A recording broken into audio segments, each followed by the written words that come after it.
au Père et au Fils et au Saint-Esprit, au Dieu qui est, qui était et qui vient, pour les siècles des siècles. Amen. Alléluia.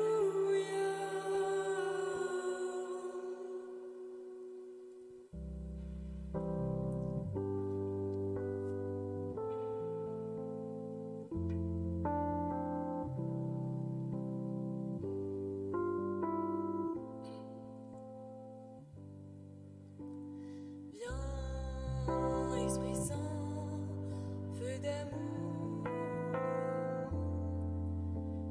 descends sur nous, embrase-nous.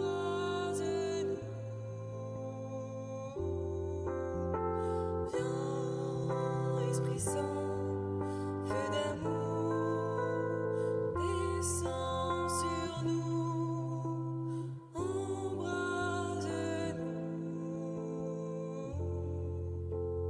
Viens, Esprit Saint, feu d'amour, descends sur nous, embrase-nous.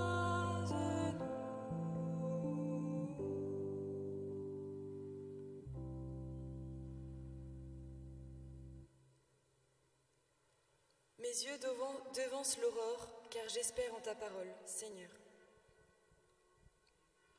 Devance l'aurore, car j'espère en ta parole. J'appelle de tout mon cœur, réponds-moi. Je garderai tes commandements. Je t'appelle, Seigneur, sauve-moi. J'observerai tes exigences. Je devance l'aurore et j'implore. J'espère en ta parole. Mes yeux devancent la fin de la nuit pour méditer sur ta promesse. Dans ton amour, Seigneur, écoute ma voix. Selon tes décisions, fais-moi vivre. Ceux qui poursuivent le mal s'approchent. Ils s'éloignent de ta loi. Toi, Seigneur, tu es proche. Tout dans tes ordres et vérités. Depuis longtemps, je le sais. Tu as fondé pour toujours tes exigences. Rendons gloire au Père Tout-Puissant, à son Fils Jésus-Christ le Seigneur, à l'Esprit qui habite en nos cœurs, pour les siècles des siècles. Amen.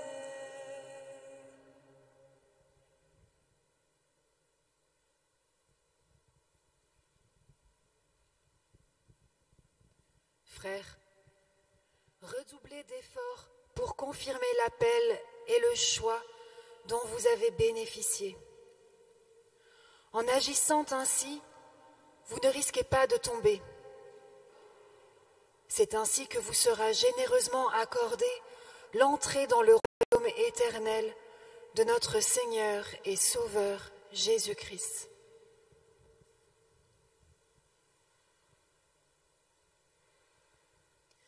Voyez quel grand amour nous est donné. Enfants de Dieu, nous le sommes dans le Fils unique. Voyez quel grand amour nous est donné. Enfants de Dieu, nous le sommes dans le Fils unique. Au-delà de toute souffrance, une joie sans fin nous attend. Voyez quel grand amour nous est donné. Enfants de Dieu, nous le sommes dans le Fils unique.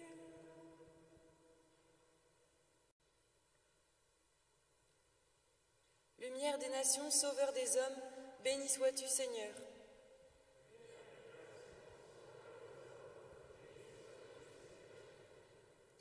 Béni soit le Seigneur, le Dieu d'Israël, qui visite et rachète son peuple. Il a fait surgir la force qui nous sauve,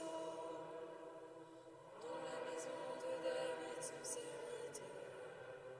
Comme il l'avait dit par la bouche des saints, par ses prophètes depuis les temps anciens, c'est lui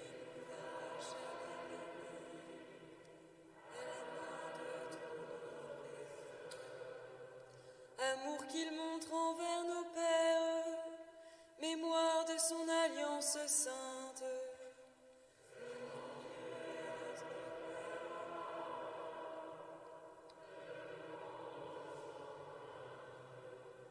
Afin que délivrés de la main des ennemis, nous le servions dans la justice et la sainteté, en sa présence tout au long de nos jours.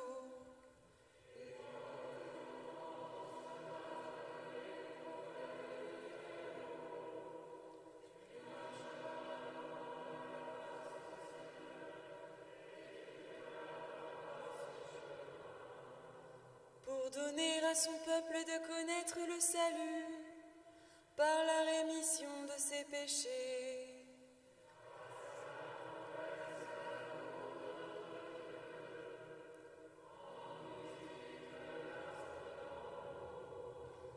Pour illuminer ceux qui habitent les ténèbres et l'ombre de la mort, pour conduire nos pas au chemin de la paix. Gloire au Père et au Fils et au Saint-Esprit, pour les siècles des siècles. Amen.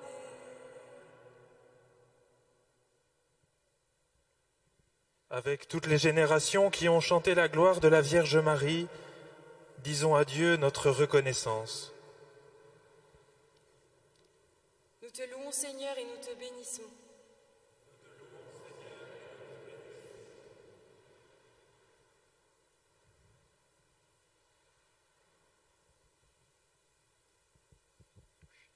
Pour l'humilité de la Vierge Marie et sa docilité à ta parole.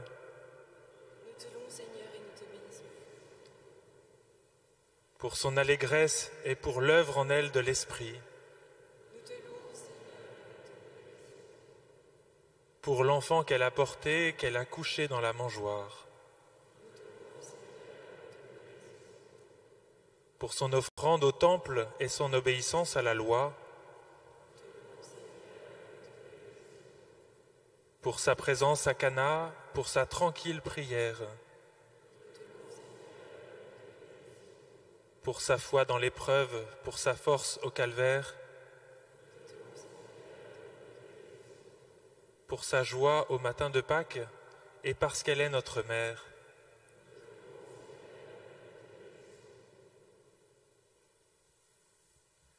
Notre Père, qui es aux cieux, que ton nom soit sanctifié, que ton règne vienne, que ta volonté soit faite sur la terre comme au ciel. Donne-nous aujourd'hui notre pain de ce jour. Pardonne-nous nos offenses, comme nous pardonnons aussi à ceux qui nous ont offensés, et ne nous laisse pas entrer en tentation, mais délivre-nous du mal. Prions. Écoute-nous, Seigneur, et accorde-nous la paix profonde que nous te demandons. Ainsi, en te cherchant tous les jours de notre vie et soutenus par la prière de la Vierge Marie, nous parviendrons sans encombre jusqu'à toi, par Jésus-Christ ton Fils, notre Seigneur et notre Dieu, qui règne avec toi et le Saint-Esprit, maintenant et pour les siècles des siècles. Le Seigneur soit avec vous. Que Dieu Tout-Puissant vous bénisse, le Père, le Fils et le Saint-Esprit.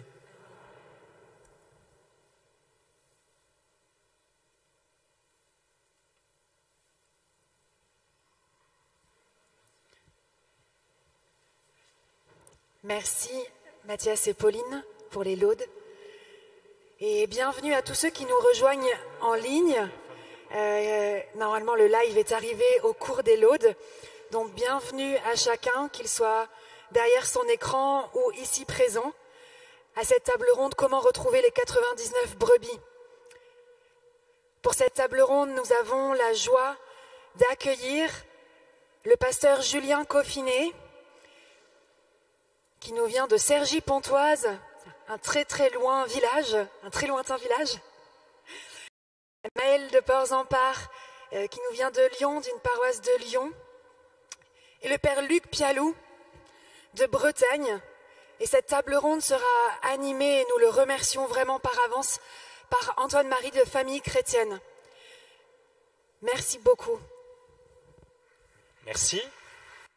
Alors,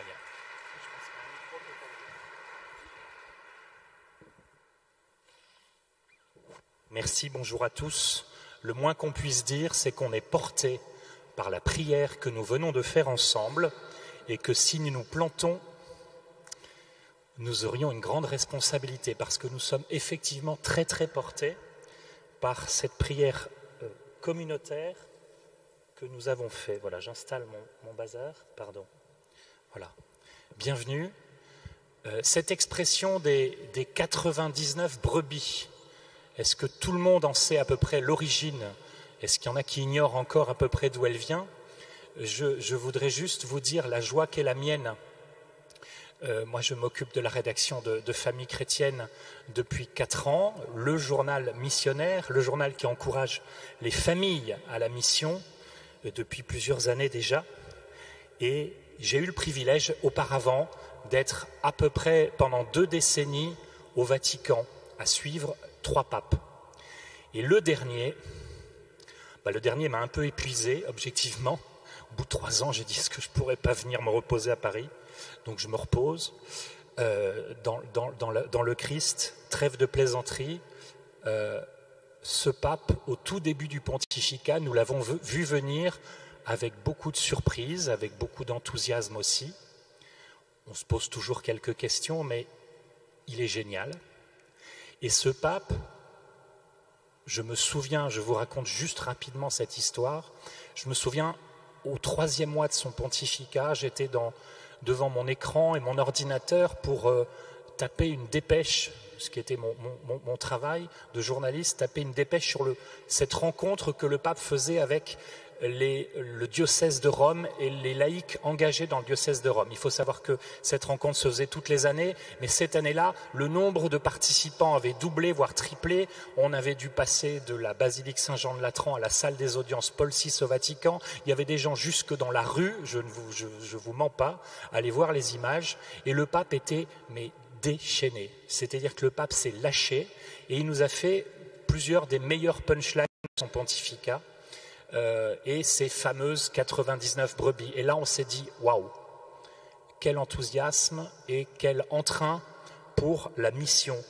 Mais je me souviens encore du pape qui dit, ah mais dans l'évangile, il y a ce beau passage avec le pasteur qui part chercher sa brebis perdue. Mais nous, chers frères et sœurs, et là, il a quasiment explosé, il l'a dit en italien, fratelli e sorelle, ne abbiamo sola una. Nous en avons seulement une de brebis. Il nous faut aller vers les 99 autres. Et il est sorti là, avec cette phrase que nous l'avons entendu dire depuis 6-7 ans maintenant, sans cesse, « Dobbiamo uscire », nous devons sortir.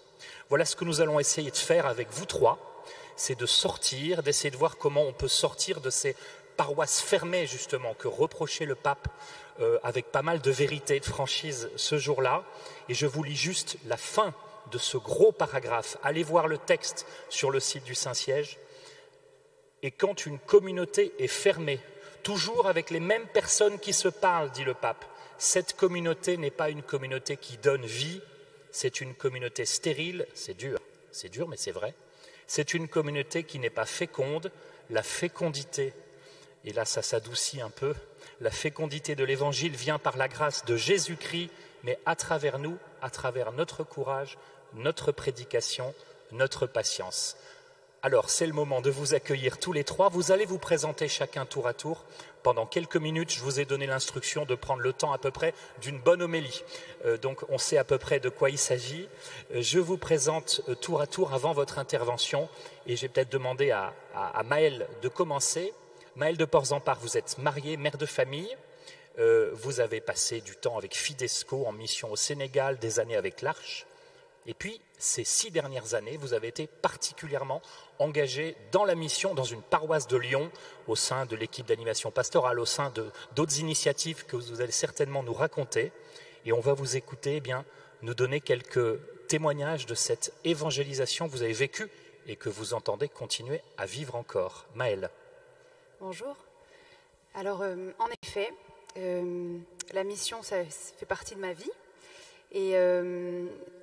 Et moi, je voudrais commencer ce matin par vous partager une parole que j'ai reçue un jour en plein cœur et qui continue d'illustrer ce qu'est la mission, en fait, tout simplement, et ce que cette phrase de retrouver les 99 brebis perdues peut évoquer. C'est dans Saint Matthieu au chapitre 9. Voyant la foule, Jésus fut pris de compassion pour elle parce qu'elle était fatiguée et désemparée comme des brebis qui n'ont pas de berger. Et moi, cette phrase, je l'ai vraiment ressentie dans ma chair quand je dis cette phrase. J'ai comme mal au ventre. Voilà, je ressens cette détresse profonde de nos concitoyens, des gens qu'on peut croiser et qui n'ont pas rencontré Jésus, tout simplement. Et je peux comparer ça, alors comme je suis maman, peut-être que c'est plus facile pour moi, à cette inquiétude de mère qui voudrait que son enfant aille mieux, mais qui est avec et qui ne peut pas faire à sa place. Et pour moi, c'est vraiment d'abord ça, la mission, c'est d'abord ce désir de rejoindre l'autre, d'aimer mon frère, en fait, et vraiment de ressentir tout d'abord cette compassion, qui me donne ensuite cet élan. Et alors cet élan, je voudrais l'illustrer par 3 rencontres que j'ai faites dans la mission, 3 situations un peu différentes. La première rencontre, c'est un couple, Bertrand et Camille, qui viennent à l'église demander le baptême pour leur enfant.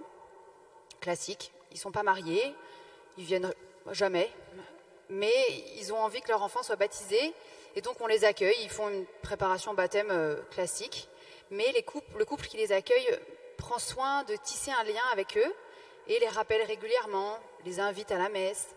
Et 2 ans plus tard, ils reviennent demander le baptême pour leur 2e enfant.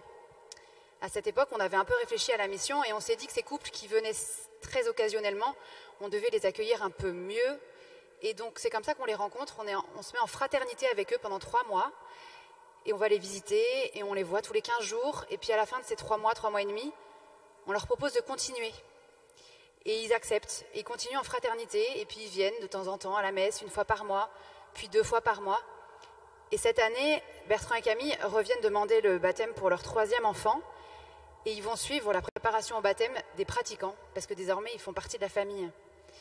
Et cette histoire, je voudrais en tirer deux petites choses de conviction pour la mission. C'est d'abord que d'aller chercher nos brebis, ça prend du temps. Ça ne se fait pas en une seule prépa baptême. Et ça demande des processus.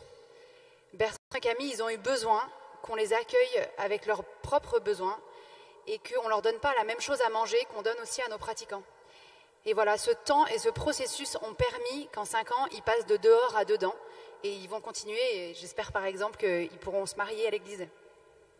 La deuxième histoire, c'est Fanny, une de mes copines de l'école, une maman de l'école que j'ai rencontrée et avec qui j'ai tissé des liens, j'ai pris du temps. Notre vie est assez différente l'une de l'autre. Elle m'a confié un jour par exemple que sa maman était une sorte de magicienne qui lui avait appris des incantations pour faire dormir ses enfants le soir. Alors moi, quand j'avais appris ça, je lui avais parlé de l'Esprit Saint, de ma foi, de Dieu, etc. Mais voilà, elle savait que j'étais chrétienne, on discutait. Et un jour, on a inventé dans notre paroisse une proposition qu'on a appelée le dimanche autrement. Et donc, je l'ai invitée à venir 1 fois à l'église. Et elle est venue. Et puis, elle est venue un 2e dimanche autrement. Et puis, on lui a parlé d'Alpha. Et elle voulait bien faire Alpha. Sauf que le soir de semaine dans notre paroisse, ça ne lui convenait pas. Donc voilà, j'étais un peu déçue. Et puis les semaines se passent et je la recroise à l'école et elle me dit « Tu sais, j'ai commencé Alpha. » « Ah bon, mais t'as commencé où ?»« Ben j'ai cherché sur Internet, il y a une paroisse qui le faisait le jeudi, c'était beaucoup mieux pour moi. Donc elle se fait 30 minutes de voiture pour aller là-bas. Et ce week-end, c'est le week-end sur l'Esprit Saint. Je suis hyper contente parce que je vais rencontrer enfin l'Esprit Saint. » Alors cette histoire m'émeut beaucoup parce qu'en fait c'est possible de passer de la magie à l'Esprit Saint et que cette relation qu'on a tissée toutes les deux lui a permis de me faire confiance quand je lui ai proposé de venir au dimanche autrement, puis une 2e fois, puis Alpha, et que cette conviction profonde que j'ai, c'est que l'évangélisation c'est d'abord des relations avec des gens, des non-croyants. C'est d'abord des relations vraies, profondes, du temps qu'on passe les uns avec les autres, et que c'est ces relations-là, vraies et profondes, qui sont le terreau ensuite de l'annonce. Et puis la deuxième chose, c'est la deuxième conviction par rapport à cette petite histoire, c'est qu'il nous faut des outils. Voilà, moi toute seule avec Fanny, ça n'aurait pas donné grand-chose, voilà. Mais il y a eu le dimanche autrement, il y a eu Alpha, et que ces outils-là lui ont permis d'aller plus loin. Et puis la 3e petite histoire, c'est l'histoire d'Aurélie. Aurélie, je l'ai rencontrée en évangélisation sur le parvis de notre église un après-midi. Comme d'habitude, ça me gonfle de consacrer une après-midi sur l'évangélisation. On ne voit jamais les fruits. Franchement, les gens, on ne les revoit jamais. Sauf que, elle, je l'ai revue. Et Aurélie, ce jour-là, elle a accepté de me parler. Je lui ai parlé de la Bible, je crois, de comment Dieu nous parle à travers la parole. Et je lui ai donné une petite Bible. Voilà, elle s'est empressée de la mettre dans son sac et de disparaître en se disant « pourvu que personne ne me voie, qu'aucun de mes collègues ne me voie parler à un chrétien ». Et elle repart. Sauf que quelques semaines plus tard, à l'occasion d'un arrêt maladie, elle se pose des questions sur sa vie. Elle revient dans notre église et elle tombe sur un tract alpha. Alors elle fait alpha une fois, 2 fois, puis 3 fois, jusqu'à 7 fois alpha. Et aujourd'hui, Aurélie, non seulement elle est devenue disciple de Jésus, mais elle est aussi missionnaire et pasteur pour d'autres brebis, pour aller chercher d'autres brebis. Et cette histoire, évidemment, pour moi, me comble de joie parce que c'est vraiment pour moi un moteur et un argument pour la mission. Oui, l'évangélisation de rue, ça marche. Mais ça, j'en étais convaincue avant que c'était le Seigneur qui s'en servait. Mais Aurélie, elle est devant moi, elle est en chair et en os, je peux la tenir dans mes bras. Et on peut prier ensemble aujourd'hui. Et donc ma conviction d'abord, c'est qu'on peut oser, qu'il faut oser, même si on ne voit pas toujours les fruits. Et que oui, l'évangélisation de rue, ça marche. Et ma deuxième conviction, c'est qu'on a besoin d'être ensemble.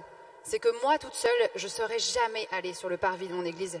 J'avais besoin de mes frères et sœurs qui me motivent, qu'on se dise « allez, on y va ». Et on n'a pas besoin d'être 300, on est 10, 15, ça suffit. Mais qu'il faut être ensemble pour aller chercher ces brebis perdues. Et je voudrais terminer par la suite de la citation de Matthieu avec laquelle j'ai commencé au début. Jésus dit « la moisson est abondante, mais les ouvriers sont peu nombreux. Je suis profondément persuadée que la moisson est abondante, qu'il y a tant et tant de gens qui attendent. Mais la question, c'est pas que les gens attendent, c'est pas qu'il y ait de la moisson, la question c'est est-ce qu'il y a des ouvriers ? Est-ce que nous sommes convaincus que c'est nous les ouvriers dont le Seigneur a besoin, chacun de nous, pour aller chercher ses brebis ? Merci Maëlle, merci beaucoup pour ce témoignage et ces tranches d'évangélisation que tu nous as proposées. Julien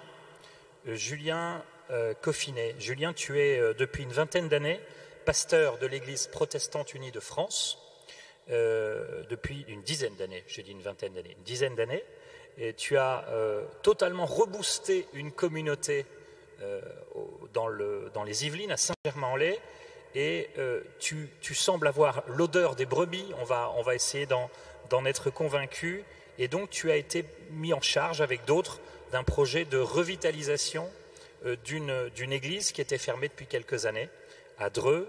Tu es marié à Isabelle qui est pasteur à Cergy-Pontoise et tu vas nous dire aussi quelles sont tes tranches d'évangélisation, quel est ton parcours, qu'est-ce que tu viens de réaliser avant qu'on puisse échanger avec les uns et les autres tout à l'heure. Julien. Bonjour à tous, déjà ma joie d'être là avec vous et puis ma honte quand je t'ai entendu parler tout à l'heure parce que j'avais pas bien compris les 99 brebis en fait. J'avais compris de travers. J'avais cru que le pape en fait il avait fait un gros troll aux gens des églises et que je trouvais ça assez rigolo d'ailleurs qu'il leur disait en fait les 99 brebis là dans les paroisses sont perdues. Vous êtes à l'ouest.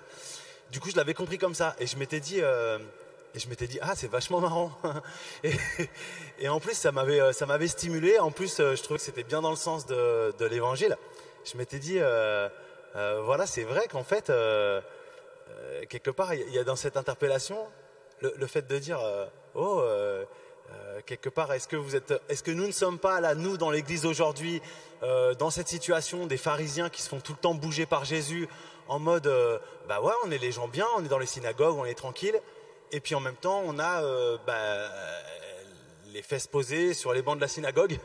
Et du coup, Jésus qui viendrait nous dire arrêtez de vous prendre pour des gens bien. En fait, c'est vous qui êtes à l'ouest. Arrêtez de penser toujours que c'est les autres qui sont à l'ouest. Et donc, du coup, j'étais dans ce mode transformation de l'Église, bouleversement de l'Église. Et en plus, c'est vrai que en fait, c'est mon biais de compréhension. C'est que je crois que vraiment faut vivre ça dans nos églises pour ensuite aller chercher la brebis perdue. Et tout ce que tu dis Maëlle, c'est formidable, c'est incroyable, mais ça demande déjà ce déplacement intérieur à l'intérieur de nos églises comme culture d'église, comme compréhension de la vie de disciple et tout ça, qui permet ensuite d'aller faire des disciples. Donc moi j'étais d'abord dans cette réalité-là, parce que je me suis dit, c'est trop important qu'on se fasse bouger de manière prophétique, rigolote aussi. Hein, il ne s'agit pas de se culpabiliser à mort, mais de se faire bouger de manière prophétique pour se dire, nous en tout cas, nous ne pouvons pas camper dans notre autosatisfaction d'être des bons paroissiens. Et la métaphore avec le pharisien, la comparaison avec le pharisien de l'époque de Jésus, elle est nécessaire aujourd'hui pour transformer la vision de l'Église. Donc j'avais ça, et du coup je m'étais dit, bah ouais, c'est très intéressant, parce que ça veut dire que dans le comment on repart dans une croissance de l'Église catholique. Bon, moi je suis pasteur, donc quand je pense l'Église, c'est vraiment cette grande Église, tous les mouvements des catholiques en France très bien, des orthodoxes en Russie s'ils veulent, et puis des protestants dans le nord de l'Europe, enfin peu m'importe en fait. La croissance de l'Église, elle passe pas d'abord par déplorer le fait que le monde ait changé, que l'extérieur soit plus difficile qu'avant, que les gens soient imprégnés de laïcité ou de sécularisation, d'athéisme dans leur vision du monde. Non, ça passe par une rénovation de l'intérieur. Donc du coup, ça c'était le deuxième chose qui me semblait vachement important pour un congrès mission, c'était de se dire... parce que le congrès mission, quand même, je le suis. Moi, je suis pasteur, mais je connais ce que vous faites. Et je trouve que c'est trop important de s'intéresser d'abord aux causes intérieures et de ne pas se cacher derrière mais ouais, mais moi, je suis dans une zone qui a été dépeuplée. Les gens, ils sont plus chrétiens. Voilà. Donc, l'intérieur. Et puis, la troisième chose qui m'intéressait, en fait, dans cette vision des 99 brebis, c'est que ça met la mission et l'évangélisation directement avec la métaphore de la brebis, et donc du coup de la suivance à Jésus, et pas des moyens techniques au sens des outils, des modèles, tout ce qu'on aurait pu évoquer sur mais alors comment on fait, quelles sont les recettes dans l'évangélisation, qu'est-ce qui marche, voire même peut-être un petit peu de sociologie religieuse ou de psychologie religieuse.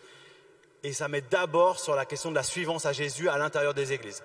Donc du coup, ça me paraît piquant, les 99 brebis, c'est bien piquant. Évidemment, il ne faut pas qu'on aille dans les... Enfin, on ne peut pas maximiser la métaphore, parce que sinon, après, on serait dans tout ce qui est jugement, on irait chercher l'hypocrisie à l'intérieur des églises et tout ça, ça pourrait faire peur. Mais pour nous, si on est dans le congrès mission, là, j'imagine, il n'y a personne ici qui est venu par hasard. S'il y en a un qui est venu par hasard, soit béni et encouragé. Hein. Mais normalement, on vient à peu près, on sait à peu près où on est. Et du coup, je pense que cette métaphore piquante, si elle peut nous pousser vers l'avant, voilà. Et donc, du coup, effectivement, moi, j'ai vécu à Saint-Germain une transformation de l'église, hein, donc dans une église très traditionnelle, hyper vieillissante, et qui ne voyait plus l'avenir, qui voyait la mort de ses derniers paroissiens à venir. Et une transformation aussi avec les parcours alpha, comme tu disais Maël, incroyable quand même les parcours alpha. Et en fait, chaque nouveau qui arrivait, qui transformait et moi et les gens qui travaillaient avec moi, les frères et sœurs qui travaillaient avec moi. Moi, j'étais pas un évangéliste du tout. J'étais assez conformiste, tranquille quoi. Et en fait, chaque nouveau qui arrivait dans la paroisse nous challengeait parce qu'il comprenait rien à nos codes de protestants, etc. Et du coup, on s'est complètement fait bouleverser par l'Esprit Saint. Et aujourd'hui, je dois dire que vraiment, on a cette perpétuelle chasse à la religiosité en nous, à l'esprit pharisien en nous, pour être tout le temps vraiment disponible à ce que Dieu veut faire avec ce monde si vaste et aimé de Dieu. Et voilà, donc du coup, elle est bien cette citation-là. Je l'aime bien. Merci Julien, merci beaucoup. Tu nous ouvres aussi à une découverte pour certains ici, peut-être de l'église protestante, des églises réformées. Juste pour la petite histoire, il y a 2 ans de ça, je pars faire un parcours alpha et je vais à la formation alpha. Je vois une jolie jeune femme à côté de moi, je me tourne, je lui dis tu es de quelle paroisse, de quel diocèse? Elle me dit je viens de Pontoise. Ah je lui dis on est du même diocèse. Je suis juste pasteur de l'église à Cergy, donc c'était ton épouse. Et ça m'a ouvert justement à cette dimension chrétienne du parcours alpha qui pour moi n'était pas si évidente que ça au départ. Donc amen. Luc Pialou, tu es prêtre de la communauté de l'Emmanuel, incardiné comme ça se fait dans la communauté pour le diocèse de Rennes. Donc là c'est les brebis à la plage, ou presque. Tu y exerces tes talents de pasteur pour transformer une paroisse, peut-être d'autres avant, je ne sais pas bien, je n'ai pas tout le CV, et tu vas nous dire ce qui t'anime et peut-être quelques expériences que tu as vécues. Et on a commencé avec des exemples, des témoignages, des éclairages, des convictions. On continue avec ton témoignage. Luc. Oui, bonjour, merci à tous d'être là. Je suis très heureux moi aussi. Alors je voudrais juste vous partager qu'est-ce qui a changé ma vie et peut-être aussi commencer à changer la paroisse dans laquelle je suis depuis quelques années, puisque je commence ma 9e année à Dinard, au bord de la mer, et puis avec quand même pas mal d'autres clochers autour. Quand je suis arrivé curé de cette paroisse, ce que je savais faire, c'était réchauffer et rendre missionnaire, ou en tout cas donner un désir missionnaire aux personnes qui étaient à l'intérieur de la paroisse. Voilà, ça c'est quelque chose que j'avais appris, que je savais faire et qui était super et qui faisait quand même brûler mon cœur, et puis qui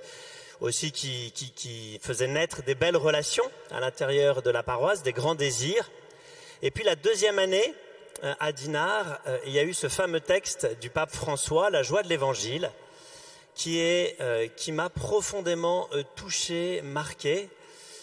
Dans ce texte que vous connaissez, on en a parlé un peu, le pape François donc invite l'Église à sortir aux périphéries, et à un moment, il parle des différents cercles liés à la vie de l'Église. Il parle du cercle des chrétiens qu'il faut nourrir, qu'il faut réchauffer. Ça, je savais un peu faire. Il parle des chrétiens qui viennent de temps en temps à l'église. On pourrait parler un peu des foules et qui se sentent pas encore membres ou qui n'ont pas d'appartenance de cœur. Et puis il parle d'un 3e cercle qui sont les gens qui n'ont jamais entendu parler de Jésus et qui sont éloignés pour plein de raisons, des fragilités, de l'incompréhension, plein de choses. Ces cercles, ils rappellent ce que Jean-Paul II avait expliqué, et il dit en fait que Jean-Paul II à un moment dit mais l'urgence ou la priorité, c'est ce 3e cercle.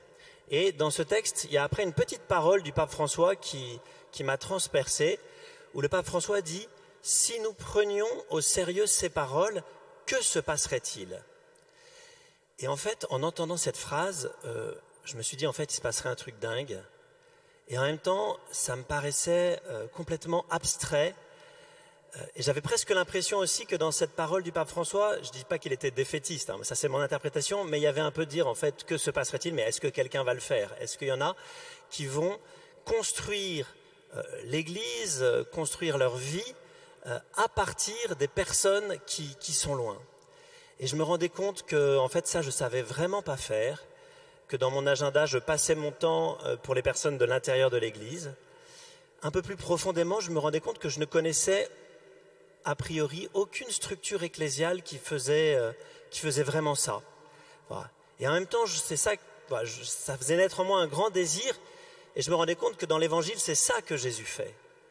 Avec ses apôtres, il n'a pas fait une école, il ne s'est pas mis dans une synagogue pour les enseigner, il n'a pas passé énormément de temps à être simplement avec eux. Tout de suite, dès qu'il les a appelés, il est allé vers les foules, il est sorti, il est allé à l'extérieur, il a rencontré des personnes loin, et c'est ça qu'il leur a enseigné. Et même chez les apôtres, quand on regarde de près, en fait, je pense qu'il n'y avait pas beaucoup de piliers de synagogue.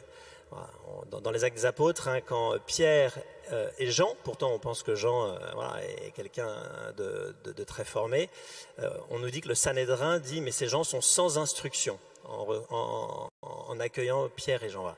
Et donc je me suis dit en fait c'est ça que Jésus a fait, comment faire? Et donc j'étais un peu avec un grand désir et en même temps complètement désarmé. Et c'est à ce moment-là que j'ai un ami prêtre qui m'a dit mais tu devrais lire un bouquin d'un pasteur baptiste qui s'appelle Rick Warren, qui est un pasteur américain, et plutôt que de lire des thèses sur l'évangélisation, etc., ça vaut plutôt le coup de regarder une expérience de quelqu'un, et je t'invite à lire ce livre qui s'appelle Une église motivée par l'essentiel. Et donc j'ai lu ce livre, et en lisant ce livre, j'ai été rempli d'une grande joie parce que je me suis dit, ah ben ça y est, je connais une personne au moins qui depuis 40 ans a construit son église à partir des gens qui sont à l'extérieur. Et voilà, en lisant ce livre, ça m'a donné d'abord une grande joie parce que je me dis ça y est, je connais au moins une personne qui l'a fait. En plus, coup de chance, c'est pas un catholique, donc je vais pas pouvoir faire du copier-coller. Il va falloir que j'assimile, qu'on travaille, voilà, ça va pas être juste, voyez, copier une méthode ou des outils. Mais j'étais très très marqué par la lecture de ce livre, et notamment voilà, ce pasteur qui a commencé avec personne, et juste avec l'agent immobilier qui lui avait loué sa première maison et qui n'était pas chrétien, et avec cette personne, il a commencé à cheminer avec des gens qui étaient à l'extérieur, et progressivement il a construit une église, qui est aujourd'hui une église avec, je crois, 40 ou 50 000 personnes, et dont tous les membres sont en petits groupes toutes les semaines, où ils étudient la parole de Dieu, etc. Voilà, c'est pas juste un feu de paille. Voilà. Et donc, ça m'a profondément marqué. Et notamment, il dit, et ça c'est une conviction qui s'est vraiment imposée de façon très forte dans mon cœur ensuite. Voilà, ce pasteur dit en fait, pour évangéliser, pour construire l'église, on repère deux méthodes souvent ou deux principes dans les manuels d'évangélisation. Il y en a qui disent en fait il faut se rassembler et puis on va se chauffer. Alors je ne veux pas dire comme au congrès mission, hein, mais voilà, on va prier, on va invoquer l'Esprit Saint, on va se chauffer avec ça, et quand on sera bien chaud, on va sortir et puis on va évangéliser. Et il dit en anglais, hein, believe me, it never works.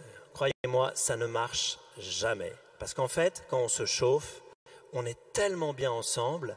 On se met tellement à construire ensemble des codes, des manières d'être, etc., qu'on devient, voilà, que c'est très très difficile de sortir.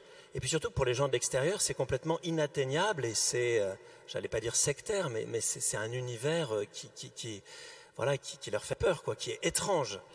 Voilà. Et tandis qu'il dit la deuxième manière, c'est tout de suite, dès le début, de partir de ceux qui sont à l'extérieur, de construire votre paroisse, votre communauté, votre vie de famille, à partir et avec les gens qui sont à l'extérieur. Et quand vous faites ça, en fait, dès le début, d'abord, vous dites, vous mesurez la taille que vous voulez donner à votre vision, à votre projet. Voilà, est-ce que vous voulez une petite, un petit cercle, un petit club qui se chauffe, ou est-ce que dès le début, vous posez dans l'acte un peu fondateur de ce que vous voulez faire, le fait que ça sera la personne la plus loin qui définira l'ampleur ou la taille de l'église du Seigneur.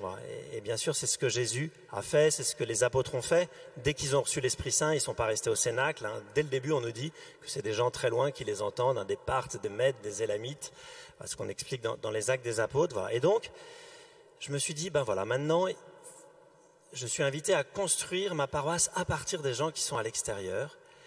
Et en fait, ça me faisait flipper. Ça me faisait vraiment flipper parce que je me vois encore reparler avec ce prêtre qui m'avait dit de faire cette lecture. J'étais dans la sacristie de mon église et je me suis dit, en fait, Luc, tu as deux solutions. Soit tu continues à faire ce que tu sais faire, tu célèbres bien la messe, tu fais des belles liturgies, etc. Et en gros, ça va quand même marcher. Parce que, je ne fais pas un dessin, mais c'est vrai qu'aujourd'hui, vu la pauvreté parfois des moyens dans l'église, moi j'ai la chance d'être avec plusieurs prêtres quand même, etc. Si on fait ça, il va y avoir du monde qui va venir, il va même y avoir des gens des paroisses alentours qui vont venir, et puis j'aurai du succès, ça sera bien. Voilà. Soit je prends le risque de me mettre à l'école de ce pasteur, voilà, et bien sûr avec mon équipe pastorale, avec les chrétiens, et en réfléchissant, et de sortir de ma zone de confort, d'apprendre voilà, d'apprendre quelque chose que je ne sais pas faire. Et est-ce que c'est pas plutôt là qu'est la grâce? Voilà, qu'est la grâce? Voilà, plutôt que de dire en fait la grâce elle va venir quand je célèbre la messe, voilà. Et voilà. Et je voulais revenir sur ce qui a été dit parce que c'est quelque chose qui me marque aussi par rapport aux méthodes, aux outils. C'est clair que les méthodes et les outils, comment dire, c'est pas ça l'important. L'important ce sont les personnes, ce sont les relations. Mais en même temps, voilà, je crois qu'on est invité à apprendre. Voilà. Quand on est prêtre, on fait je sais pas combien d'années de théologie, et il viendrait à aucun prêtre l'idée de se dire tiens, je vais réinventer un peu comment on parle de la Trinité ou comment on parle de voilà, je veux dire on a appris et on a appris de personnes qualifiées. Et en fait, pour la pastorale, souvent on fait ça un peu en amateur, quoi. On se dit on va demander juste l'Esprit Saint et puis tout va se passer. Voilà. Je termine par une petite histoire qui marque, qu'on m'a racontée il y a pas longtemps. C'est l'histoire d'un prêtre ou d'un pasteur qui dit non mais moi je prépare pas mes homélies parce que ou mes enseignements parce que en fait l'Esprit Saint va tout donner tout de suite. Et il arrive au moment de sa prédication, il n'a pas préparé et puis il se met à prier dans son cœur l'Esprit Saint et il dit mais Esprit Saint qu'est-ce que je dois leur dire, qu'est-ce que je dois leur dire? Et là il entend une petite voix qui lui dit bah tu vas leur dire que tu n'as rien préparé. Voilà. Donc voilà, on y reviendra peut-être après, mais en tout cas à partir de la lecture de ce livre, on s'est mis à apprendre, on s'est mis à transformer notre paroisse à partir de certains principes, voilà, pour construire la paroisse à partir de ceux qui sont loin. Je crois que j'ai plus trop de temps. Merci pour cette conviction. On va avoir le temps de t'entendre encore. Merci pour cette conviction. Et déjà, effectivement, tu nous amènes très loin parce que tu nous fais sortir, au sens propre comme au figuré, de nos célébrations, de nos paroisses. J'imagine que tu ne négliges pas du tout cet aspect-là. Je préviens l'auditoire. Mais voilà. Merci pour vos témoignages à tous les trois. C'est assez bluffant, reconnaissons-le. Mais il faut aussi reconnaître que nos assemblées dominicales, moi je pense à ma pauvre assemblée, sont très timides, sont en consommation, c'est-à-dire qu'on vient le dimanche puis on repart sitôt le chant de sortie, et parfois moi qui suis à l'animation des chants bien avant le chant de sortie, parce qu'il y a le rôti qui chauffe ou la petite fille qui va passer à la maison. Comment est-ce que on transforme vraiment la paroisse? C'est-à-dire comment on arrive à vaincre un certain nombre de peurs et de timidités dans les paroisses? Je ne sais pas si l'un ou l'autre a un témoignage à donner là-dessus, une recette ou en tout cas une conviction. Moi, je suis très impressionné quand même par le côté un peu atone parfois de nos communautés, et en même temps, parfois, la surprise de voir tout le monde, enfin une partie du troupeau se lever pour aller voir les centaines et milliers d'autres brebis. Maëlle, est-ce que tu as une inspiration? Bon, j'ai pas de solution toute faite, hein. Mais moi, je voudrais juste vous témoigner peut-être de ce qu'on a vécu justement pour transformer peut-être ces paroissiens qui partent avant la fin et qui arrivent en retard. Mais c'est pas tellement voilà, la consommation ou le jugement extérieur, mais peut-être d'abord l'attitude intérieure qui est du coup de ne pas avoir l'idée de qui inviter à Alpha ou de ne pas avoir l'idée de proposer la foi à quelqu'un. Alors qu'on est dans la maison depuis tellement longtemps, qu'on a un trésor tellement grand à partager. Peut-être nous l'allumette de départ, ça a été de dire tous les paroissiens qui n'ont jamais fait Alpha, faites Alpha. Parce qu'à Alpha, on apprend à se taire, à écouter celui qui dit que Jésus est un avatar et l'écouter avec bienveillance. On apprend à reconnaître que le païen qui ne croit pas en Dieu, c'est mieux pardonner que moi, et qu'il a une expérience de pardon incroyable le jour où on parle de ça. Et qu'en fait, on apprend en fait à évangéliser, on apprend l'humilité, enfin en tout cas, c'est une bonne école. Et puis, peut-être un deuxième élément de réponse pour moi, ce serait que nos assemblées dominicales soient des lieux où on célèbre les vies transformées. Et notamment, c'est passé dans notre église par le fait d'avoir des témoignages, souvent des témoignages. Des témoignages pour illustrer un point de l'homélie, des témoignages parce qu'on a un nouveau catéchumène qui arrive et qu'on va lui demander comment tu as rencontré Jésus. Et qu'en le préparant, bien sûr, ça se travaille. C'est pas, voilà, on ne vient pas de déverser un flot de paroles, on le travaille, on l'identifie, comment le Seigneur a travaillé nos cœurs. Mais vraiment savoir donner des témoignages, permet justement d'interpeller nos brebis de la bergerie là, sur le fait que, waouh, rencontrer Dieu, c'est quand même un truc fou, quoi. C'est le plus beau cadeau qu'on puisse faire à quelqu'un. Et ces personnes-là nous le disent. Ma vie, vous vous rendez pas compte, ma vie a changé. Voilà.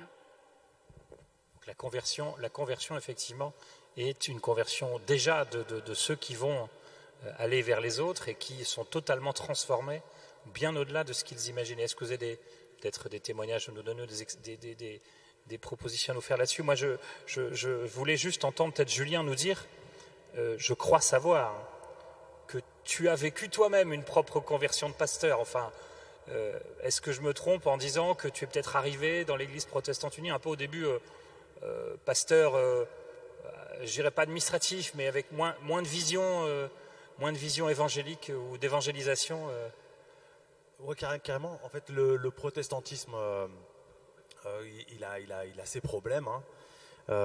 Et parmi les problèmes du protestantisme, c'est une vision un petit peu philosophique ou psychologisante de la foi, mais où en fait la Bible est un livre qui est un réservoir de symboles disponible pour donner du sens à sa vie, mais pas la parole de Dieu, pas le truc qui détermine vraiment le sens de l'histoire, et puis les faits sont à remettre en question, à critiquer, etc.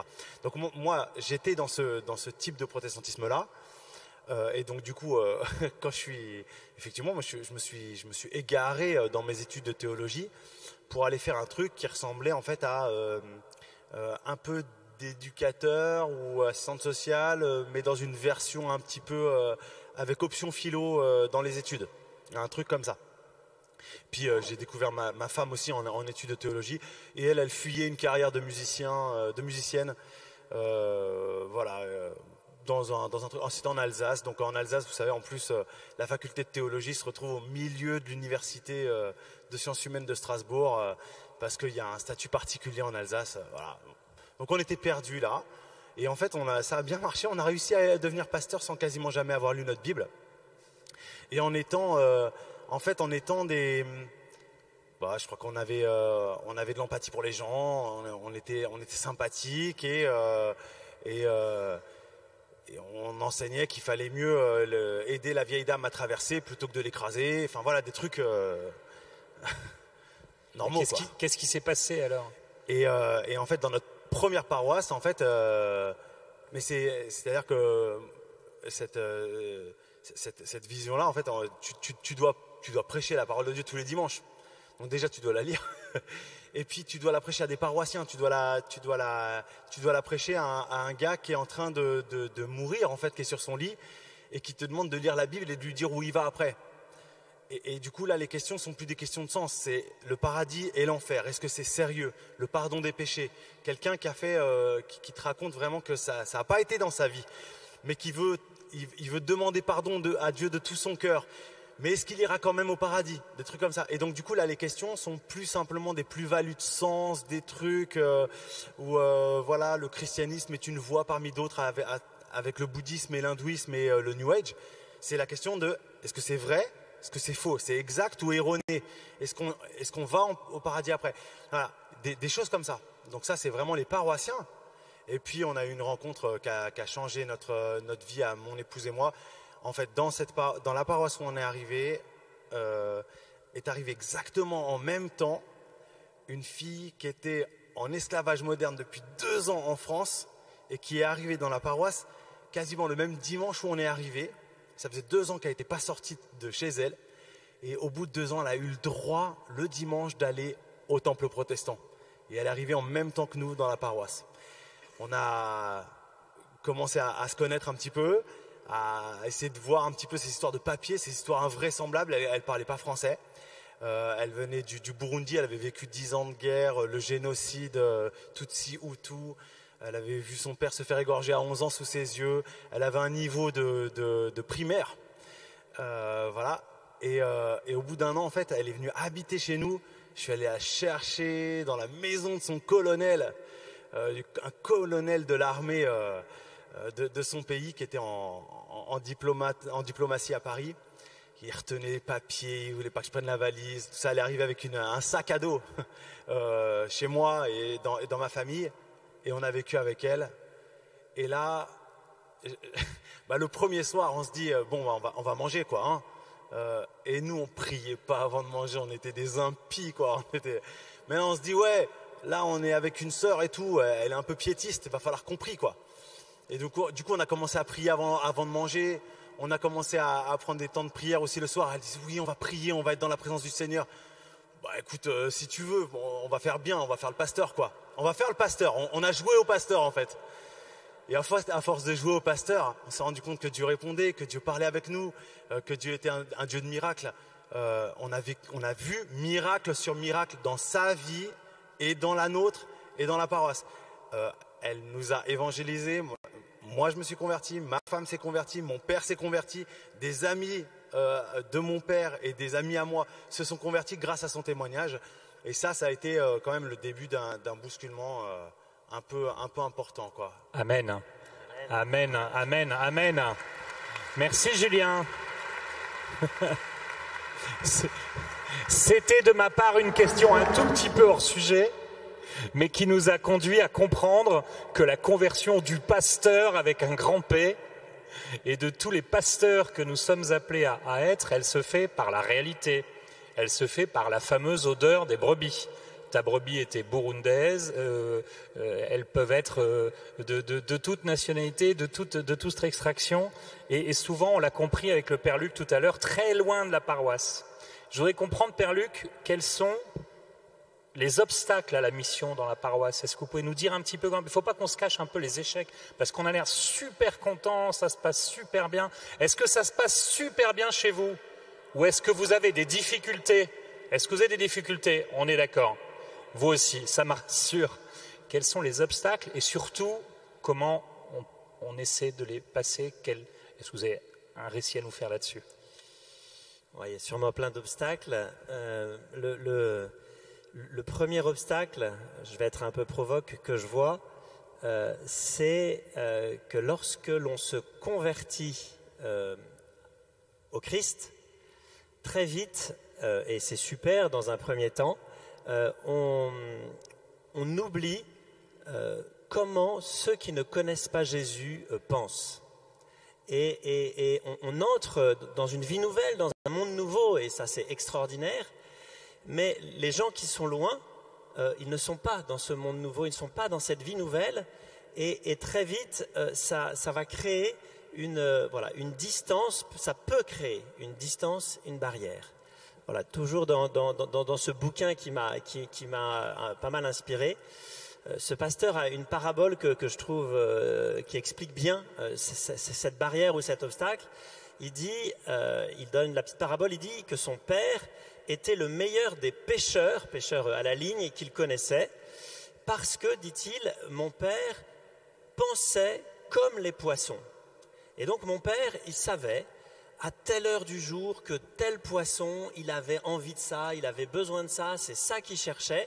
Et alors mon père se décarcassait pour se faufiler entre les grandes herbes, etc., pour être avec le bon appât, à la bonne heure du jour, au bon moment, avec la bonne ligne pour pouvoir pêcher le poisson. Vous savez, en plus, pêcher le poisson, c'est quand même une image un peu évangélique, hein, c'est la mission. Et il dit que contrairement à son père, lui, il est un très mauvais pêcheur, parce que quand il va à la pêche, il y va pour faire ce qu'il aime, ce qu'il a envie de faire, et donc il lance sa ligne en fonction de son envie, de son besoin à lui du moment, etc. Et bon, il n'y a aucun poisson qui vienne. Et il dit, en fait, la plupart des églises, on fonctionne comme ça. C'est-à-dire que nos programmes, nos activités, nos propositions, en fait, ce sont celles que nous, on aime, nous, on comprend, nous, on a envie, mais on ne pense plus du tout comme ceux qui sont loin et qui recherchent, qui pensent d'une autre manière. Et donc, il dit, c'est vrai qu'un jeune converti, parmi nous, on a tous été sans doute un jour jeunes convertis, quand on fait une expérience très forte du Christ, on se rend compte qu'en l'espace souvent de 2-3 mois, tous nos désirs, tous nos centres d'intérêt, il y a énormément de choses qui changent, et en quelques mois, on a oublié comment est-ce qu'on pensait avant, qu'est-ce qui nous attirait, qu'est-ce qu'on cherchait avant. Voilà. Et donc, je crois que c'est le principal obstacle pour le pasteur, mais pour chaque paroissien, pour chaque chrétien. Quand on s'est converti au Christ, il y a une deuxième conversion à vivre, qui est de se convertir à nouveau, j'allais dire, au monde, c'est-à-dire aux personnes qui sont loin. Et ça, c'est la conversion que Dieu lui-même a vécue. Dieu, en fait, eh bien, il est descendu. Il a fait je crois qu'on m'a dit que c'était le thème du congrès mission, à lui de condition divine, ne retint pas jalousement le rang qu'il égalait à Dieu, mais il s'est abaissé, il s'est même anéanti, prenant la forme, la condition d'esclave, devenu semblable aux hommes. Voilà, et c'est pourquoi Dieu l'a exalté. Et donc, c'est vraiment le principal obstacle, c'est comment se convertir aux personnes qui sont loin pour comprendre, c'est l'odeur des brebis, pour comprendre qu'est-ce qu'elles cherchent, ce dont elles ont besoin.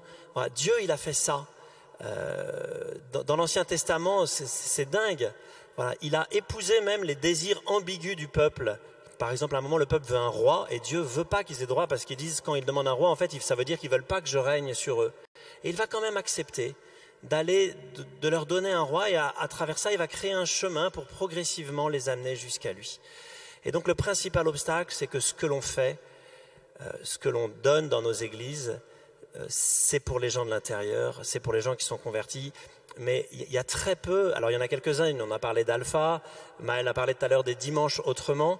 Nous, on a fait quelque chose un peu semblable sur notre paroisse, c'est-à-dire d'avoir régulièrement des activités où toute la paroisse, tous les chrétiens ont construit quelque chose en ayant pris le temps d'abord d'aller rencontrer les gens qui sont loin pour comprendre qu'est-ce qu'ils cherchent, ce dont ils ont besoin et pour faire des choses régulières qui soient une marche accessible. Voilà. Et la messe, les sacrements, c'est pas la première marche accessible. C'est l'expérience que feront tous les curés, c'est de se dire voilà, on prépare les gens au baptême, au mariage, ils sont super contents, mais ils reviennent pas parce qu'on n'a pas la marche accessible, régulière, qui va pouvoir être un premier pas dans lequel ils vont se sentir bien.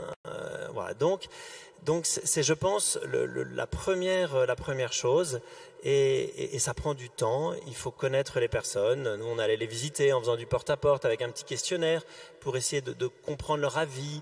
Pourquoi est-ce que la plupart des gens ne vont pas à la messe le dimanche? Alors, ils nous ont donné une réponse qui m'a marqué. Ils ont dit, le dimanche, nous, on travaille toute la semaine, etc. Le dimanche, en fait, on a besoin d'être en famille. On a besoin d'être avec nos enfants, on a besoin de vivre un temps de qualité en famille. Vous croyez que la messe, c'est un temps de qualité en famille ? Déjà, quand on est super chrétien et qu'on a 4 ou 5 enfants un peu en bas âge, c'est pas simple de suivre la messe. Il y a des gens qui se retournent, qui font chute, etc. Comment est-ce que, alors que c'est difficile pour des gens hyper motivés parfois de venir, comment est-ce qu'on peut penser qu'il y a des personnes qui connaissent à peine Jésus qui vont venir régulièrement? C'est un peu comme les invités dans une église où on leur dit c'est super à l'intérieur mais il n'y a pas de porte. Tant qu'on n'a pas réglé, tant qu'on n'a pas trouvé un moyen de faire que ça soit un super temps familial, que les enfants soient pris en charge ou qu'ils vivent un truc en famille incroyable et que ça soit facile d'accès, eh bien voilà, ça sera difficile. Alors l'Esprit Saint est très fort, parfois il nous envoie des gens comme ça, comme par miracle. Mais c'est vrai que quand on se rend compte qu'on commence à poser ces marches, là il y a vraiment des gens qui viennent, et puis il y a des gens qui rencontrent Jésus, qui avancent, et structurellement, vous voyez, il y a quelque chose qui se passe. Merci. Julien, je crois que tu voulais réagir ? Oui, parce que je trouve que c'est très intéressant ce que tu dis là, et nous on l'a vécu aussi dans cet esprit-là. Et tu as parlé tout à l'heure sur ta paroisse de ce courage en fait qu'il t'a fallu à toi. Et ça me faisait penser à tout ce courage qu'il faut et cette détermination qu'il faut, notamment dans la vision, pour aller jusqu'au bout de ce qu'on est en train de partager là, dans la vision d'une église locale, avec ce choix affiché, explicite pour les non-chrétiens, par exemple. Parce qu'on a toujours dans l'église, en fait, ce besoin d'être réconforté et rassuré, ouais. Et le choix pour les non-chrétiens, il a quelque chose qui est profondément évangélique. Nous, on l'a exprimé comme ça à Saint-Germain, sur toutes les histoires culturelles de l'Église, le style de la musique, le style même le style de l'Église. On a dit aux chrétiens, vous êtes déjà chrétiens. on prend au sérieux le fait que vous êtes déjà convertis, que vous êtes déjà sauvés, que Dieu a déjà fait une œuvre en vous et que donc en plus il vous donne les moyens de rester dans sa main. Nul ne pourra vous arracher de sa main. Et donc du coup, comprenez bien, chrétiens de l'Église, que quels que soient vos goûts musicaux, etc., vous n'êtes pas notre priorité. On s'attache à pouvoir aller en chercher d'autres. Et du coup, c'était un discours qui était mobilisateur du point de vue de la mission, de l'évangélisation. Ça donnait du sens au sacrifice qu'on demandait. Vous voyez, moi, je vois un orgue là, etc. Nous, dans notre communauté, il y a eu ça a été fou. Les questions de répertoire musical, d'instruments, de style de culte, même, vous savez, les prêtres, vous êtes en aube. Moi, j'étais en robe noire avec un rabat blanc comme ça.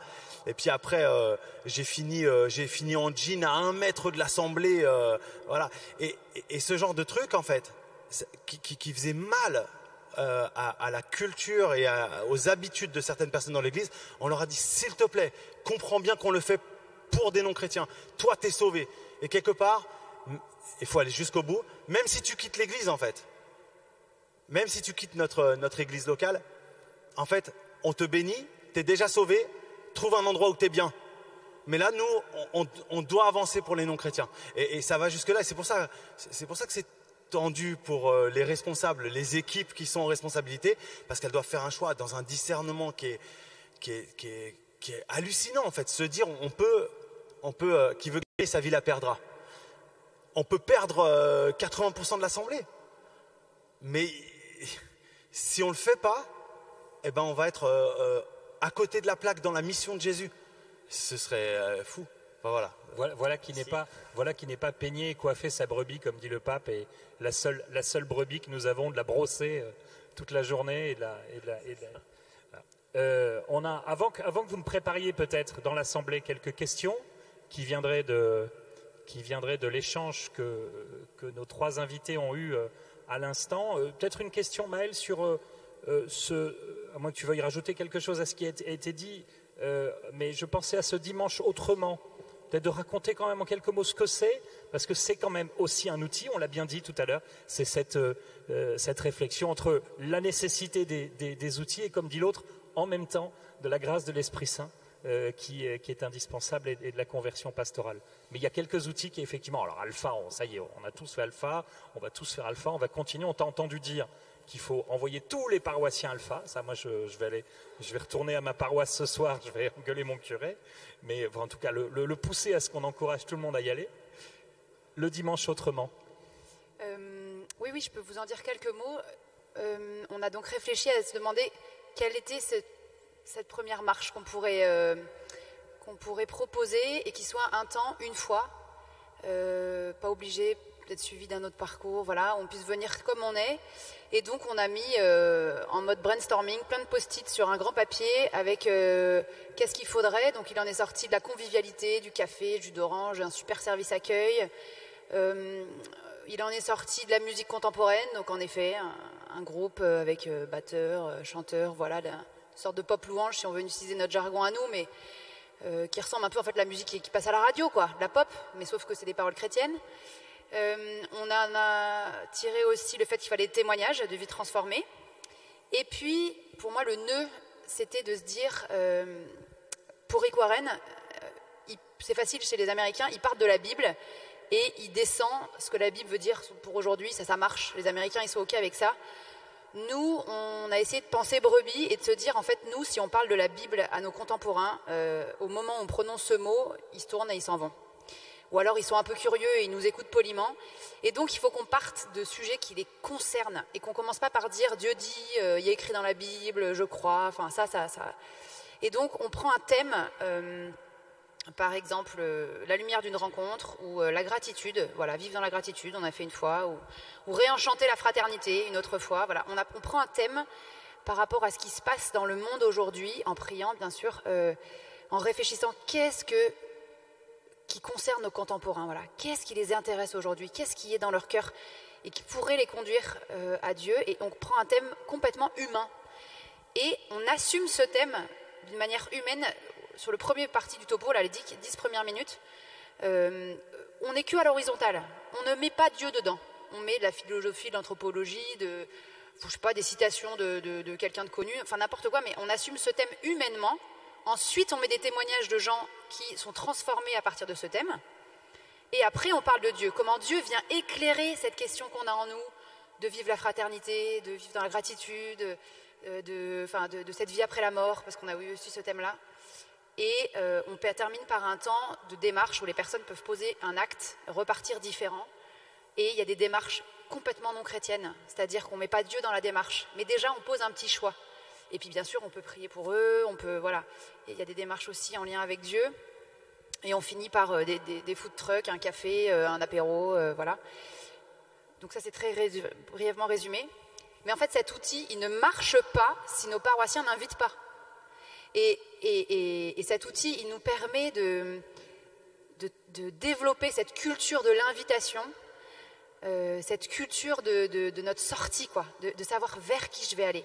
Et moi, je vous dis, ma plus grande tristesse, ça a été des paroissiens qui me disent « Je ne sais pas qui inviter. Je ne sais pas qui inviter. Ce n'est pas possible que des chrétiens disent ça. » Et je te rejoins quand tu disais, Luc, quand on est converti, mais ça marche aussi quand on est chrétien depuis des années, très rapidement, on invite des chrétiens, on mange avec des chrétiens, on part se balader, on va en vacances avec des chrétiens. Et bien sûr qu'on a besoin de gens comme nous et qu'on a besoin de se retrouver ensemble. Mais en fait, c'est dramatique. Et je crois, moi, c'est vraiment ma conviction profonde que l'évangélisation, cette culture des brebis, en tout cas pour nous les laïcs, qui ne pouvons pas forcément toujours changer notre culture de paroisse, faire une vision et tout ça, on est invité à cette éthique de la relation, de choisir de soigner nos relations avec les non-croyants. Et pour moi, ça a été une vraie conversion de choisir de passer du temps, d'aller toujours chez la même coiffeuse.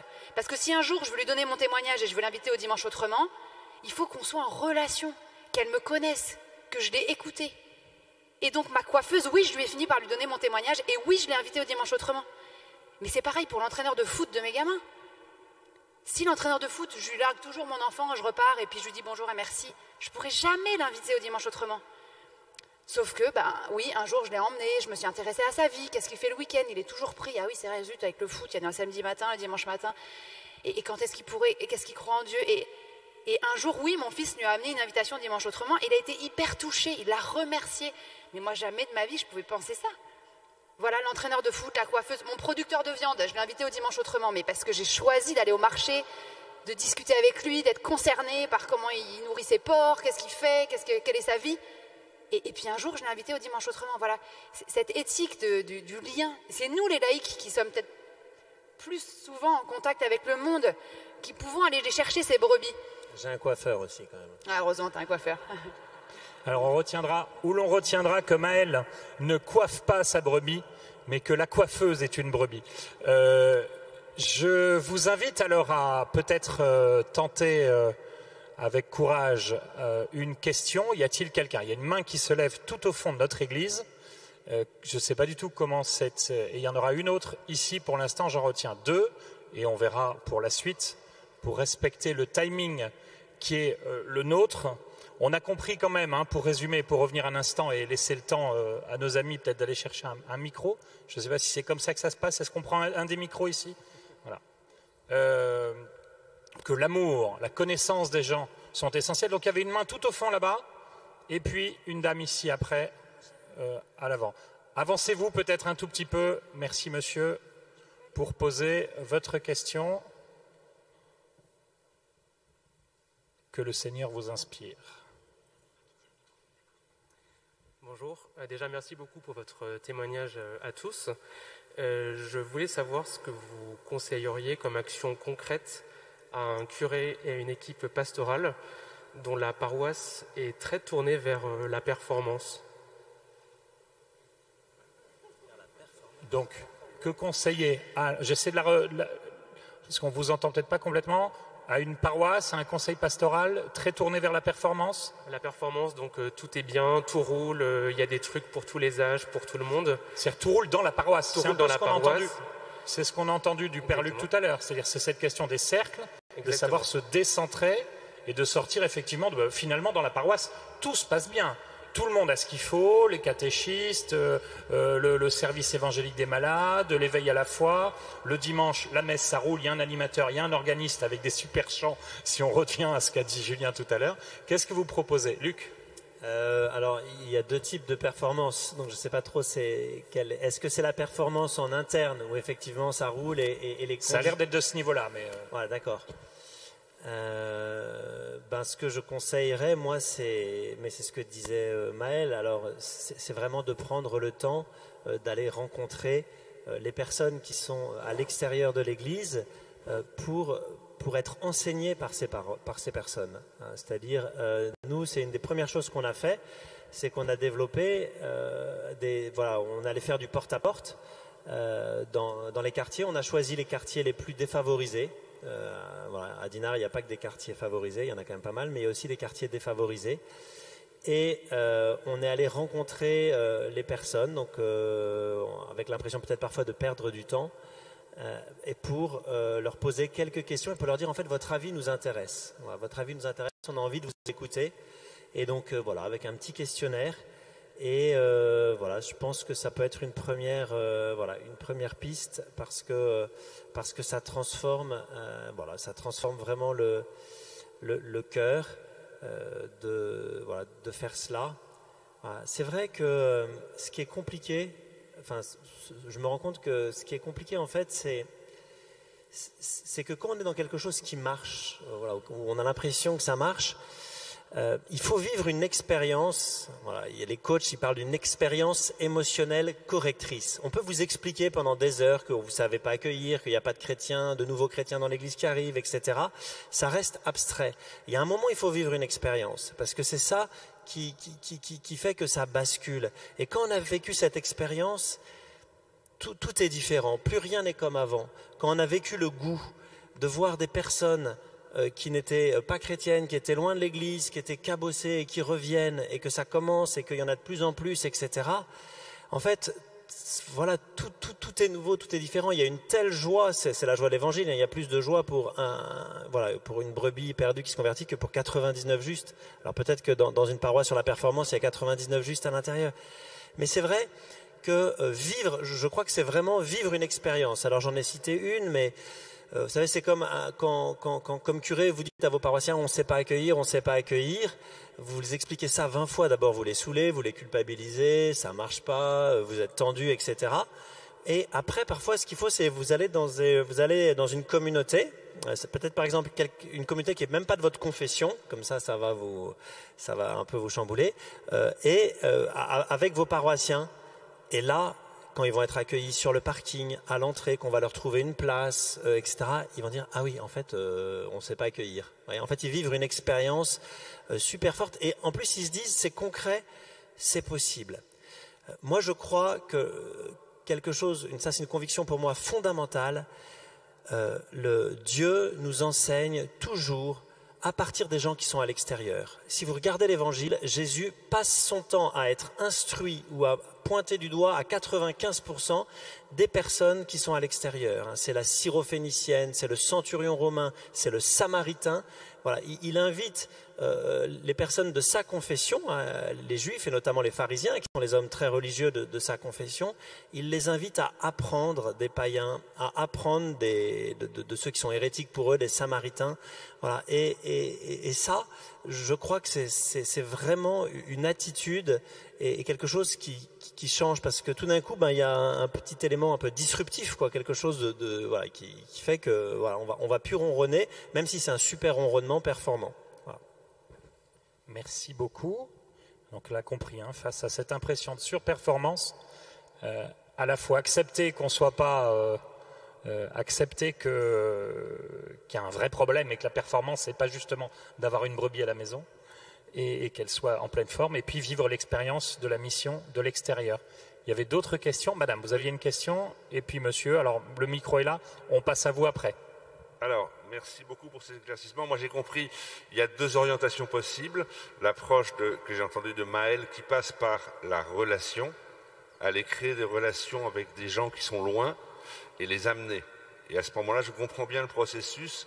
Je suis vecteur, je suis le chemin. Maintenant, pour le Père Luc, je comprends bien l'approche, c'est un peu les témoins de Jéhovah. Je vais 2 par 2, je frappe à la porte, j'ai mon questionnaire et je pose les questions. Qu'est-ce qui se passe après? J'ai une structure d'accueil. Reformulez peut-être juste la dernière question. Oui. Qu'est-ce qui se passe après? Qu'est-ce qui se passe après entre le moment où j'ai j'ai posé mon questionnaire et dans ma paroisse, j'ai quoi pour accueillir? Quand vous êtes allé à la rencontre de ces personnes dans les quartiers à Dinard, qu'est-ce qui se passe entre le moment où vous revenez avec les questions, avec les rencontres et l'accueil dans la paroisse? C'est ça? Ouais. Ce qui se passe en fait, c'est que notre cœur, notre manière de voir est transformée et on va se mettre à essayer d'organiser des événements ou des choses un peu régulières qui sont accessibles et où on va pouvoir inviter ces personnes. Donc on a parlé des dimanches autrement. Nous, c'est vrai qu'on fait ça maintenant depuis 6 ans et puis là on est même allé un peu plus loin dans la manière d'organiser très régulièrement un dimanche où toute la communauté paroissiale se met au service de personnes qu'on va inviter qui ne viennent pas habituellement à la messe et on a acquis un savoir-faire. Et je crois que le savoir-faire, c'est vraiment important. On a acquis ça à travers l'expérience, mais bien sûr en priant ensemble, et puis en essayant, en réussissant, en ratant, etc. Et donc, on met progressivement de plus en plus de propositions dans la paroisse qui permettent à ces personnes de devenir ce qu'on appelle la foule, c'est-à-dire, comme dans les évangiles, des personnes qui vont régulièrement entendre Jésus, voyez, et vivre une petite démarche. Et puis, il y a énormément de personnes à inviter. Je vous donne, quand on est catholique, c'est assez facile d'avoir du monde dans ces lieux-là. Vous invitez déjà toutes les personnes qui demandent un sacrement et qui ne sont pas pratiquants habituellement. En fait, moi, autrefois, la préparation au sacrement, c'était spécialisé. C'est-à-dire, on faisait un super cours pour le mariage, un super cours pour le baptême, avec 2-3 laïcs de la paroisse et un prêtre qui leur faisait une belle catéchèse, qui expliquait plein de choses, etc.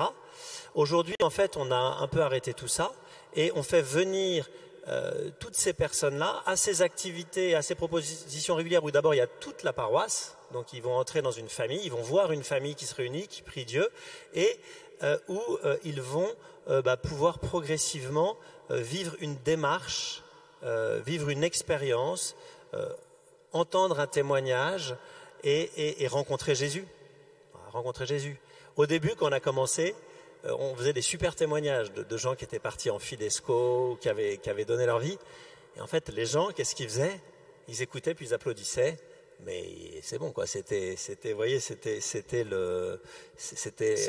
l'Himalaya, trop loin. Donc maintenant, par exemple, dans ces rendez-vous, alors au début, on avait peur, mais on se dit, on va faire des témoignages de personnes qui sont en chemin, qui commencent à rencontrer Jésus, et même si elles disent des choses qui sont pas très justes théologiquement, etc., c'est pas grave, voilà, parce que en fait, ceux qui viennent d'arriver, ils peuvent s'identifier et se dire moi aussi je peux faire ce petit pas, moi aussi je peux commencer à venir, et puis il y a la joie de ces personnes qui commencent à rencontrer Jésus, qui transparaît, et voilà, donc voilà, on commence à faire ça. Et puis bien sûr, quand on fait ça, après il faut penser à la suite, au pas d'après, c'est-à-dire comment est-ce qu'à un moment on va pouvoir leur proposer un parcours ou d'autres étapes qui va progressivement les faire avancer. On voit bien là le parcours d'excellence, le danger de proposer une église qui est bien trop éloignée. Maëlle. Oui, moi cette question, elle m'interpelle parce que qu'est-ce que ça change d'aller faire du porte-à-porte ou d'avoir cette relation? En fait, moi d'abord, ça change ma foi.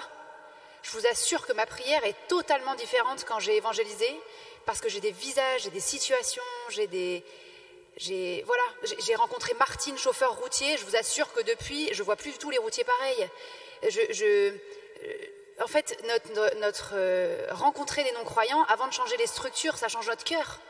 Et ça me fait vraiment les aimer, les prier pour eux. Ma prière est beaucoup moins aride quand j'ai rencontré des gens qui m'ont confié leur vie, leurs difficultés à croire, leurs blessures par rapport à l'Église. Et je crois vraiment que d'abord, ça change notre cœur. Et ça nous... L'évangélisation, c'est d'abord une histoire d'amour, de tendresse. Peut-être cette expression, le sacrement de la tendresse. Pour moi, la rencontre des non-croyants, c'est vraiment rendre Dieu présent rendre la tendresse de Dieu présent, qui écoute, qui aime, qui est attentif. Et cette tendresse, elle nous transforme, nous d'abord. Merci beaucoup. Alors, il y avait une question qui, je crois, a été reformulée, c'est ça? Vous allez nous la poser pour qu'on l'entende bien et qui vient toujours de l'Assemblée. Madame. Oui, bonjour et merci pour vos témoignages. Je voudrais vous poser une question. Comment intégrer les nouveaux convertis dans l'Église après leur baptême? Parce que des fois, on est rejeté. L'Église rejette, c'est-à-dire les paroissiens rejettent les convertis ex-musulmans. Les catéchumènes qui ne sont pas accompagnés après, qui sont même parfois, vous utilisez un mot qui est très fort, effectivement, rejetés. Merci de ce témoignage.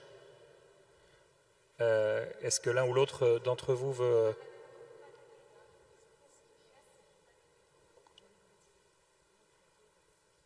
Comment est-ce qu'on sait accueillir, mieux accompagner, voire tout simplement accueillir, oui, accueillir des personnes qui se sentent, comme madame qui dit, rejetées parce que pour nouveaux convertis et donc arriver peut-être de trop loin aux yeux d'une partie des paroissiens. Est-ce que c'est des expériences que vous avez? Est-ce que vous avez des processus ou des accompagnements particuliers pour les catéchumènes, par exemple, qui arrivent de loin? Je pense qu'on a tous cette expérience qui nous fend le cœur Oui, hein, j'ai compris. Ouais. C'est vraiment... C'est là que se joue la transformation de notre communauté croyante. Et c'est vrai que c'est une... Moi, je sais que comme prêtre, une de mes plus grandes souffrances, c'est de me dire que voilà, quand il y a un nouveau, quand il y a quelqu'un qui a commencé un cheminement, s'il arrête parce qu'il se sent rejeté... Moi, je ne sais pas très bien quoi répondre en fait. Le but, c'est de transformer effectivement notre vie chrétienne. Ça passe par chacun de nous. Moi, c'est ça que je trouve très fort dans Alpha, c'est que Alpha, il y a un processus où en fait, on comprend qu'on va passer du temps ensemble. Et c'est la question du temps, c'est-à-dire que si on vient juste à l'église pour une messe, pour un truc. Voilà, je ne sais pas trop. Peut-être que Julien a une bonne réponse. Ce n'est pas de donner une mission, effectivement de donner une place à chacun la mission, et c'est l'un des principes d'Alpha, entre autres, c'est sûr que plus vous de devenir missionnaire quand on a été évangélisé. C'est là aussi qu'il y a quelque chose qui est intéressant dans ce que je disais au début, c'est sur le fait d'apprendre et de mettre en place des outils. En fait, on n'est pas des anges, hein. On a un corps, et donc on a des limites, on a des fragilités. On ne sait pas bien faire, mais quand on travaille pour mettre en place des processus, on peut dire ça va me faire peur, les processus, etc. Mais en fait, c'est la charité. La charité pastorale, la charité, c'est de mettre les mains à la pâte et c'est pas de se dire voilà, tout va se faire comme ça, comme par magie ou comme par enchantement. Je vais travailler à mettre en place dans ma paroisse des processus, des marches.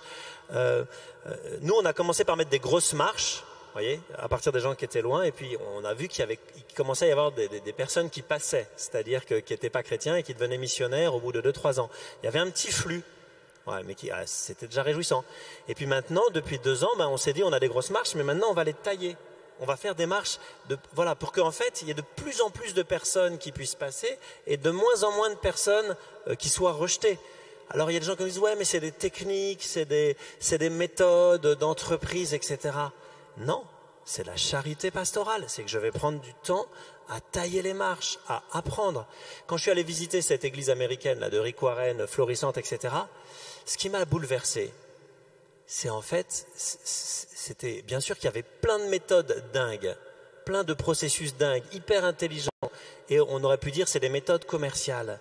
Mais moi, c'est pas ça qui m'a touché. Ce qui m'a touché, c'est qu'il y avait une seule chose qui comptait, c'était la charité pastorale pour les personnes, pour les accompagner, et que toutes ces méthodes, ces trucs, etc., ils étaient au service de ça. Alors bien, on a toujours le risque à un moment d'être orgueilleux, et puis de se pervertir un peu, et de mettre sa force dans la méthode, et puis d'oublier la charité, et d'entrer dans la culture du succès, clairement. C'est un risque, c'est une perversion possible, mais c'est pas parce que c'est un risque qu'il ne faut pas le faire, et puis Dieu peut se charger par certains événements, voilà, de nous ramener à l'humilité ou à la raison. Mais voilà ce que je pense, moi, pour qu'il y ait le moins de personnes rejetées, voilà, il faut tailler les marches, il faut travailler, ça prend du temps, il faut apprendre, il faut aller chercher chez les autres ceux qui savent bien faire. Enfin, pour moi, c'est vraiment ça, peut-être, ça serait ça. Avoir l'ardeur des bâtisseurs. Merci à tous les trois. Ce que je vous propose, de prendre peut-être une minute et demie, si vous le voulez, pour prier pour ceux qui vous ont écouté et peut-être chacun avoir une intercession particulière comme l'Esprit Saint vous l'inspire, pour ceux qui vous ont écouté, pour leur mission à eux, parce que c'est celle qui compte, et vous qui êtes ici dans l'Assemblée, de prier pour eux. Ne m'oubliez pas éventuellement de prier pour eux, pour qu'ils continuent à témoigner de cette ardeur missionnaire. On l'a compris avec les 3 témoignages, ce n'est pas les structures qu'il faut changer ou qui changent en premier lieu, mais c'est nous qui changeons.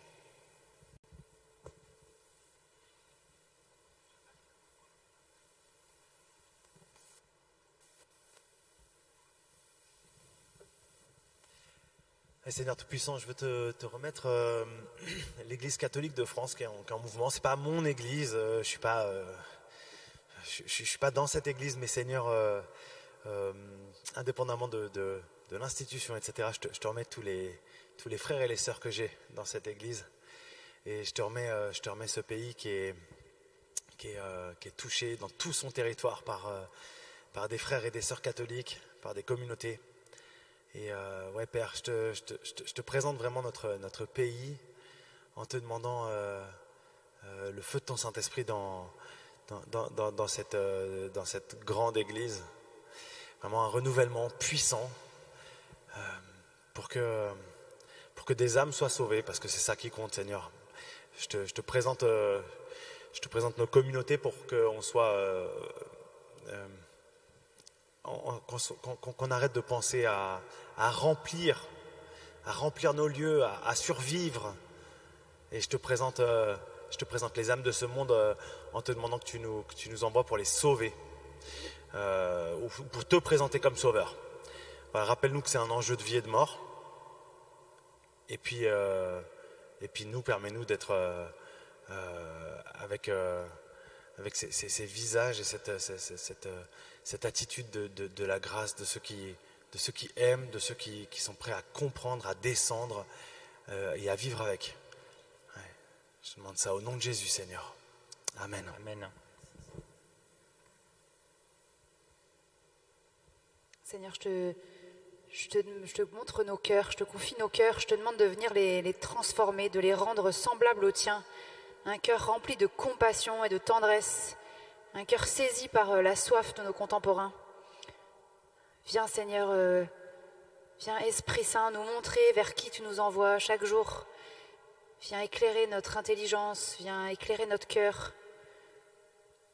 Oui, Seigneur, rends-nous doux et humbles. Rends-nous à l'écoute, patients. Viens, Seigneur, viens dans nos cœurs maintenant, donne-nous ton esprit. Loué sois-tu.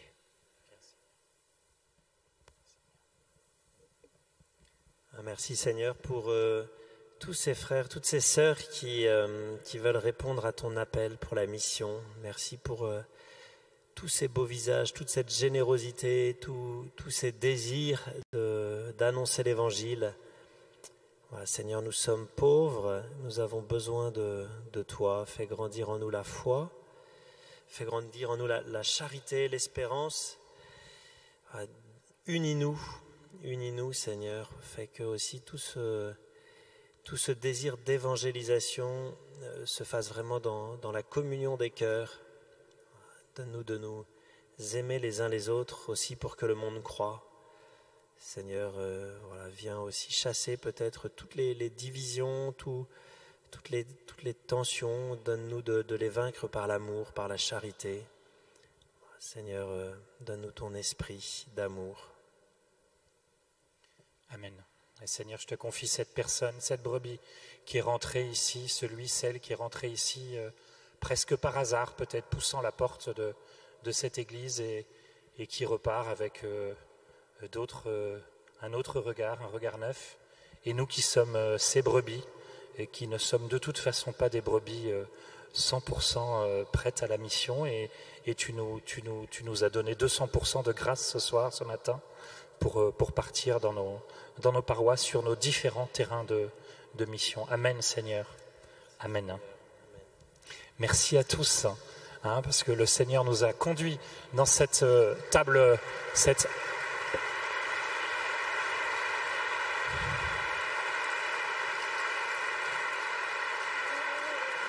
J'ai la conviction que nous avons tous été transformés un peu plus ce matin, et ça continue avec ce formidable congrès mission. Merci Clara. Merci beaucoup Antoine-Marie, Maël, Père Luc et Pasteur Julien. Un immense merci de nous avoir partagé tout ça. Merci. Des petites annonces toutes simples. C'est que la messe est à 11h. Allez bien là où vous vous êtes inscrits pour la messe. Il ne faut pas traîner parce que d'autres vont arriver à votre place si vous n'êtes pas inscrit à cette messe ici à 11h. Je fais juste une petite précision. Covid, c'est de la responsabilité de tous que ce congrès se tienne et ne soit pas arrêté en cours de route. Si on tient bien les distances, les gestes barrières, le masque, qu'on se lave les mains, qu'on se met du gel, qu'on fait tout ce qu'il faut faire. Donc merci à tous pour votre responsabilité sur le Covid. Merci. Et n'hésitez pas à partager à quelqu'un une perle de cette matinée, un choix pastoral et missionnaire que vous allez faire cette semaine pour la mission et pour les brebis. Merci à tous et très bonne journée. Bon congrès.